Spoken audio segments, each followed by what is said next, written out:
quem está tentando também, está em um drama, são nuestros hermanos.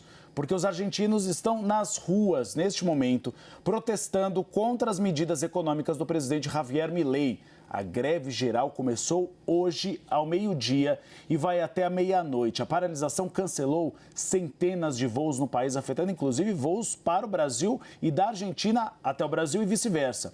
Nós vamos ao vivo agora até Buenos Aires com a repórter Luciana Tadeu. Eu consigo ver atrás, né, Luciana? São manifestantes neste momento que estão protestando contra Javier Milei?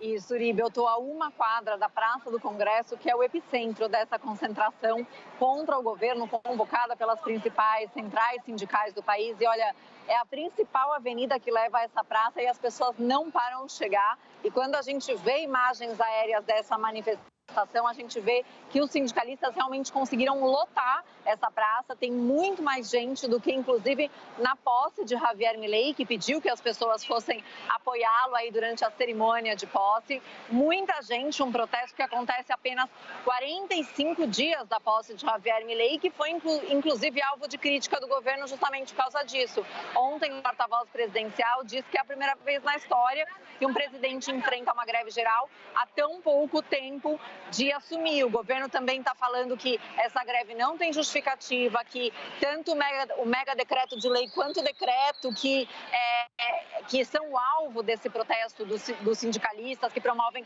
várias reformas estatais com a desregulação da economia, fim de controle de preços, possibilidade de privatizar empresas, que isso era o que a sociedade estava demandando e que a Argentina precisa disso para atrair investimentos. Porém, os sindicalistas aqui dizem que a população também está se manifestando, que hoje é um dia histórico ao conseguirem encher essa praça. Aqui estiveram presentes, inclusive, o governador da província de Buenos Aires, o kirchnerista Axel Kicillof, alguns prefeitos kirchneristas e peronistas também. Realmente uma grande adesão, porém, Uribe, uma questão é que nem todos os comércios, as lojas, a gente vê um híbrido aqui nas ruas. Aqui perto do centro a gente vê lojas abertas e lojas fechadas. Ao redor da cidade, muita gente vivendo normalmente. O que sim paralisou agora de tarde foi Correios, serviço de coleta de lixo, serviços estatais, serviços bancários, por exemplo. E, como você mencionou, o tráfego aéreo da Argentina, que acabou praticamente paralisado. Somente Aerolíneas Argentinas, a empresa estatal, informou que cancelou 267 voos, 20 deles entre o Brasil e a Argentina. A Gol cancelou 22 voos entre Brasil e Argentina. A Latam também teve que cancelar, não informou exatamente quais, mas numa apuração vi que eles cancelaram pelo menos 12 voos. A Flybond, que é uma low cost, e a JetSmart também tiveram que fazer cancelações. Então, realmente, entraram em greve controladores de voo, pilotos, carregadores de bagagem, trabalhadores de check-in. Realmente um impacto muito forte, e só Aerolíneas Argentinas diz que essa paralisação afeta 17 mil passageiros, só deles, e que para a empresa um prejuízo de 2,5 milhões de dólares, Uribe e Tainá.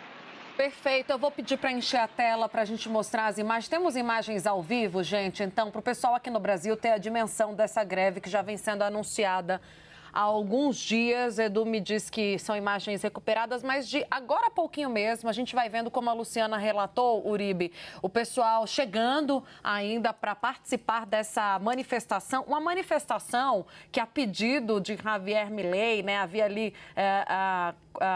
o Javier Milei há poucos dias também fazendo o pedido para que as pessoas não fossem participar do protesto. Ao que parece, o pedido do presidente não deu certo. As pessoas estão chegando para participar das manifestações que ganham corpo, Gustavo Uribe, não apenas na Argentina, mas em vários países, com manifestações, por exemplo, aqui no Brasil, em frente à Embaixada da Argentina pela CUT, né, a Central dos Trabalhadores da União, participando de forma remota, claro, não só aqui no Brasil, como em outros países também. Efeitos também negativos, Gustavo Uribe, como o cancelamento de voos para a Argentina, como a gente tem relatado. E é interessante que a Luciana Tadeu traz um relato precioso de que nem toda a sociedade argentina está aderindo ao protesto e à paralisação. Ela diz que algumas lojas continuaram abertas e outras fechadas. E isso dá uma amostra de que a sociedade argentina está dividida no apoio e ao protesto a Javier Milei. Quem esteve recentemente na Argentina passando férias foi Fernando Nakagawa. E ele nos contou, inclusive, que por causa da inflação, né, Naka? Vem para cá conversar com a gente. Por causa da inflação, as pessoas perderam um pouco parâmetros. Se realmente a gasolina custa o mesmo que o alfajor, se custa o mesmo que outros produtos. É uma situação muito delicada, até para ter um parâmetro no governo argentino. A economia fica disfuncional, ela está disfuncional e tem um problema, Uribe, que neste momento a sociedade argentina está já pagando o preço do ajuste econômico sem sentir nenhum tipo de benefício. Durante a campanha eleitoral, Milei bateu muito na tecla, prometeu a dolarização da economia argentina e entre os jovens, o pessoal que tem 20 e poucos anos, ali que está saindo da adolescência, que infelizmente viveram a vida toda em um país em crise econômica. Esse discurso de Milei, discurso eleitoral, despertava ali o sonho ou a esperança de, por exemplo, voltar a receber um salário em dólares, como era lá atrás na época da política de conversibilidade. E o que a gente vê hoje é os preços aumentando, todos eles muito em pesos. E a promessa de dolarização, essa está no fundo da gaveta. Milei não fala mais sobre isso diante das dificuldades políticas e legais. Nem conseguiu explicá-la durante a campanha, não é? É verdade, sim, é verdade. Isso já mostrou, a fragilidade já existia lá na disputa eleitoral e agora, com ele sentado na cadeira na Casa Rosada, não avançou 1 milímetro sequer nessa promessa. Agora, é interessante observar que nos últimos dias, diante dessa reação popular nas ruas, também do Legislativo, Congresso bastante resistente ao megaprojeto, e até no Judiciário, que está questionando a maneira com que Milei apresenta as propostas de mudança, o governo deu passos atrás em vários assuntos bem importantes. Aí é a Realpolitik agindo, porque estão negociando. Milei está disposto a negociar. A gente preparou uma telinha com alguns pontos desse passo atrás de Javier Milei nas negociações com o Congresso Nacional. Aquele mega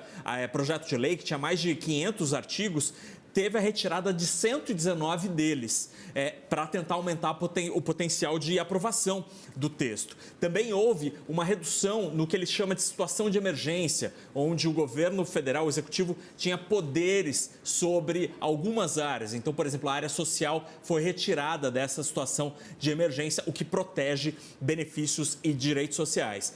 A YPF, a principal petroleira argentina, maior estatal argentina, foi retirada da lista de privatizações. O Banco de la Nación, que é uma espécie de Banco do Brasil dos argentinos, também foi retirado. Eles vão poder vender algumas ações, mas o controle seguirá estatal. E para terminar, o último passo atrás foi um aumento das aposentadorias num ritmo e numa periodicidade maior do que se esperava, o governo cedendo em várias áreas para tentar reduzir a resistência e tentar, assim, aumentar o potencial, a possibilidade de aprovação desse mega decreto. Continua sendo um mega decreto com mais de 400 itens, com mudanças não só econômicas, mas também legais. Muda até a lei do divórcio.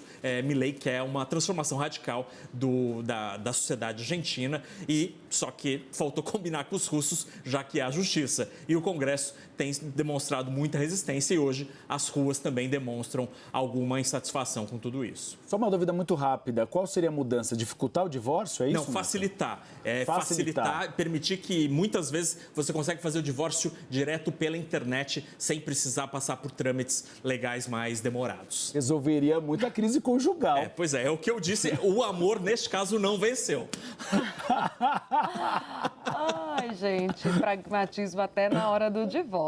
Muito bem. Obrigada, viu, Naka? Daqui a pouco a gente volta com a Argentina. Vamos